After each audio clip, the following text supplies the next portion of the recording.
My husband was cheating on me with our son's 18-year-old girlfriend. What I found out after was something far worse. I'm going to use fake names for anyone I reference in this post. I, 41/F, am a stay-at-home mom. My husband, 48/M, whom we'll call Paul, works in finance. We have been married for nearly 20 years. We have 2 kids, whom we'll call Eric, our 18-year-old son, currently a senior in high school, and Mary, our 15-year-old daughter. They are both the lights of my life. My marriage with my husband has grown somewhat stale over the years for a myriad of reasons, such as his work schedule and how I've aged poorly since we first met. Our son Eric has a girlfriend, 18/F, whom he's been dating since they were freshmen in high school. We'll call her Amy. Eric absolutely adores Amy. She's his first love, and she's someone I've always considered as family. This makes the whole situation emotionally painful for me. Last week I accidentally saw my husband's phone screen and got a glimpse of a text thread between my husband and Amy, our son's girlfriend, and I read what looked like a message of her telling him that she misses giving him head. I froze in place, in complete disbelief. I spent most of the day convincing myself that I must have misread what I saw. However, I didn't misread it because, over the last several days, I discovered a file on his computer filled with tons of BDSM adult material. He clearly has a porn addiction. He also has saved photos of Amy from her Instagram on his computer. Although they weren't inappropriate, she was fully clothed, it was still the proof I needed to confirm that I wasn't going crazy. I also looked at his phone during opportune moments and saw more of their interactions. I wish I had never looked. They were filled with mean, horrible things said at my expense, with him constantly comparing me to her. He would call me fat and old, among other things, with Amy laughing at me. I've always had hunches or paranoid feelings that Paul has been cheating on me, but never in a million years could I have understood something like this. Last month, I found a thong in our bedroom that I know wasn't mine. I turned a blind eye to it, being naive and acting like it was maybe our daughter's, even though that made zero sense. Not only is he cheating on me, but he's betraying our son. I'm completely devastated. I don't even think words can describe the dread, anger, shock I feel right now. I'm totally overwhelmed on how to handle this because obviously action needs to be taken, but I'm terrified of what kind of psychic blow this will be for my son. I have no idea how to even broach this completely messed up topic with him. I wouldn't wish this difficult situation on my worst enemy. I can't even believe I married this scumbag in the first place. And then my mind started to race, realizing that I started noticing specifically unusual behavior from him around the same time Amy turned 18. Was he waiting for her to turn 18 before pursuing this affair? There are so many layers to all of this, and I'm completely paralyzed with fear and dread about it all. None of it makes any sense. How did this happen? Am I that much of a stupid idiot that I let all of this happen under my watch? Eric adores Amy, and the thought of revealing this sickening truth to him terrifies me. The impact on his young heart and mind could be devastating. My heart aches for Eric and Mary, who are completely innocent bystanders. I haven't confronted my husband about this because I'm frankly scared of the domino effect. I don't know who to turn to first about this. I share my story not for sympathy, but in search of understanding and perhaps advice from those who might have had to deal with deep betrayal. I'm dealing with a lot right now and taking a lot of steps that need to be taken. I'm trying to be smart and strategic with this truly surreal and terrible situation I'm in. I want to be clear that not telling my son about this was never something I was considering. I didn't mean to make it seem that way. I was just saying I'm intensely dreading it, but obviously it needs to be addressed. It's one part of the many steps of my overall plan. I'm currently playing dumb and collecting as much evidence as I can so I can be prepared for anything and everything.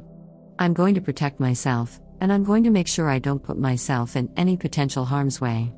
But please know, you've all touched my heart so much and made me feel less alone. Update 1. My brother connected me to a very tough junkyard dog-type lawyer. I saved screenshots of all his conversations with Amy. I was only able to get the last 3 months from my cloud. The conversations were mostly flirty and dirty talk. It was hard to stomach, completely sleazy, and I saw several negative things said about me. His call history showed he talks with her for hours pretty consistently. He uses dating apps.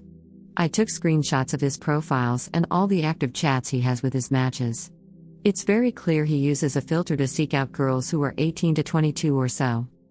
I copied all of his files from the computer. He goes on intimate chat rooms and forums, and he spends a ton of money on OnlyFans. I searched through every possible hiding spot I could think of in the house. He had various toys, blindfolds, cuffs, lubricants, etc. He also had different outfits which looked kind of like a girl's Catholic school uniform, and a French-maid type outfit too. I picked up Eric and Mary from school, and we all drove to my brother's. They were able to sense something was wrong when I picked them up. I delicately told them the entire situation, and I broke down crying. Mary had the most anger, even more than Eric. I met with Amy's mother and told her everything. She took Amy's phone and gave me the entire chat log. It only dated back 3 months, like on my husband's cloud, almost as if they both deleted the messages at the same time. She told me Amy sobbed when confronted. Amy basically told her mother that she will never understand and that she and him are in love. I don't want to get into too many details with what else she was saying, but it's very easy to assume that my husband slowly and methodically became a sage-like figure in her life, making her feel she could rely on him. He also took advantage of the fact that she came from a broken home. Amy is also non-stop insistent that their friendship only became romantic/physical recently, and before that, she said he was more of a friend and mentor. I confronted Paul over video chat. The look on his face was scary. He became red and looked so sweaty. He had anger and panic in his eyes. His tone of voice was very defensive and frightening. He kept yelling the word context over and over again, and that none of that happened. He was unable to speak without constant stutters. Nothing really made any sense to me. I refused to tell him where I was, and he said I had no right to take his kids away from him, and then he abruptly left the video chat. My lawyer is filing for temporary sole custody of Mary and a restraining order. Mary is still the most angry. She's totally furious with her dad and Amy, justifiably so, of course. Mary is recollecting moments and times she watched her dad interact with her friends, and she's feeling conflicted about it. Eric is very clearly hurting, but he's so strong and very calm. He wants to see a therapist. The maturity my kids are showing makes me proud. They don't deserve this at all. We made the authorities aware of everything. I plan on being completely unforgiving and ruthless in this divorce.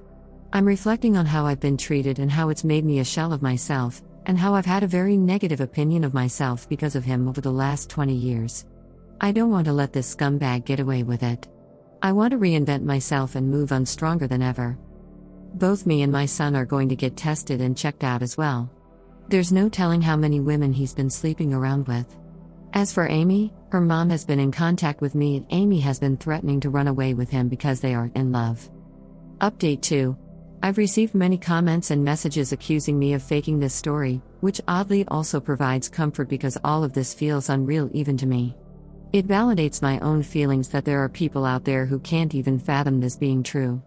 I wish it were fake. I've been focusing on and worrying about how others are feeling over this, somewhat ignoring my own feelings, which I'm trying to change. I range from anger to numbness like a light switch. We're all safe and still at my brother's house. We're very careful, and his house is secured. Paul has tried to call my cell phone several times a day. I'm refusing to interact with him, and I will have my lawyer handle all correspondence. He scares me, frankly. My brother has a very secure house with an alarm system and deadbolt locks. We feel safe with him. Both my son and I got checked out and tested. It appears so far that we're both clean based on the immediate rapid tests, but in the coming days, we'll know for certain when the lab results come in. I'm not overly concerned. Eric is scheduled to see a therapist early next week, which is very good and needed. He's not himself right now. He seems a bit mentally confused, and I am concerned, and it's hard to get a read on what's going on in his head. That being said, he's thoughtful and has been talking with me, asking me how I'm doing and everything. He's not interested in contacting his dad at all. He calls only my cell phone, and he hasn't tried to reach out to either Eric or Mary. I get the sense that Paul is extremely nervous. He's scared, and I think deep down he knows that if investigated thoroughly, he would be in big trouble. That's what my gut is telling me. I still think about the video call with him, and the more I think about it, the more it looked like he was a man whose entire world was crashing down on him. The panic in his face was very apparent. I offered Mary for me to make an appointment with a therapist as well, but she doesn't want to see one yet. She said she's open to it eventually but wants time to herself. She's been asking her friends about her dad and if they experienced any creepiness from him. Her friends were open and honest with her, and apparently, they felt like he stared a lot and sensed his hovering presence whenever they were over. One of Mary's friends went so far as to say that she felt like he was checking her out a lot, like looking at her rear and complimenting the color of her yoga pants. At the time, no issue was brought up about it, but in light of everything that has been happening, it seems strange now. He would sit himself in different areas or vantage points to get a good view of her, she claimed. He also asked questions about what kind of friend group or which band they were in at school. He kept asking about if they were popular girls. I'm completely embarrassed that they had this experience at our house. As for updates on Amy, which is the main reason why I wanted to write this update, I completely agree that she is also a victim. A lot of people have been emphasizing that, and I agree. I've done everything I could in my own power to indirectly get her opportunities to get help. Like I said, I told her mother, and she's been updating me on everything. Amy, unfortunately, is still living in her deluded reality, and I can only pray that she'll eventually come to her senses. She doesn't want to see any doctors or therapists at all and has been constantly trying to reach Paul because, again, she believes that they are in love. From what I've been told, she hasn't been able to get hold of him, and he's been avoiding communication with her completely. Amy blames me for that and believes I took away his devices and am very controlling. Any truth that her mother tries to convey to her is met with conspiracy theories and hostility. Amy looks at me as a villain and still sees Paul through rose-colored glasses. Her mother showed her screenshots of his dating app profiles and matches, and she refuses to believe it, saying I photoshopped it. According to her mom, Amy keeps saying things like everyone is just mad because she found herself a real man and that I'm jealous because she takes better care of him than I do. It's in line with some of the conversations I screenshot, where a lot of what Paul says is him complaining about things I don't do for him sexually. Right now, she's insistent that she and Paul will be together in the long run. He's honestly a scum. I can only hope that Amy comes to her senses, but me directly intervening doesn't feel like it would be productive at the moment, maybe eventually though. Hopefully, once Amy has had some time to process just how messed up this was, she'll tell the police the whole story. I fully believe something was happening before she turned 18 too. I'm not sure when things got actually physical or romantic, but I do think his grooming started as soon as she came into the picture when Eric started dating her freshman year. This mentor and a friend that Amy refers to had to start right away. The way she's acting now, being so indebted and believing every single thing he says, shows that his effect on her had to be over a long period of time. She only turned 18 like 5 months ago. Her behavior and passion for him seems so strong that it couldn't possibly be only 5 months of them being together. The only thing we can really hang our hat on is the possibility of Amy having an epiphany of the reality of her situation, and she opens up candidly about when it began. But because she's 18 currently and has no interest in saying or doing anything that could potentially put Paul in legal trouble, nothing really can be done. Unless they find out about other girls that I have no idea about yet.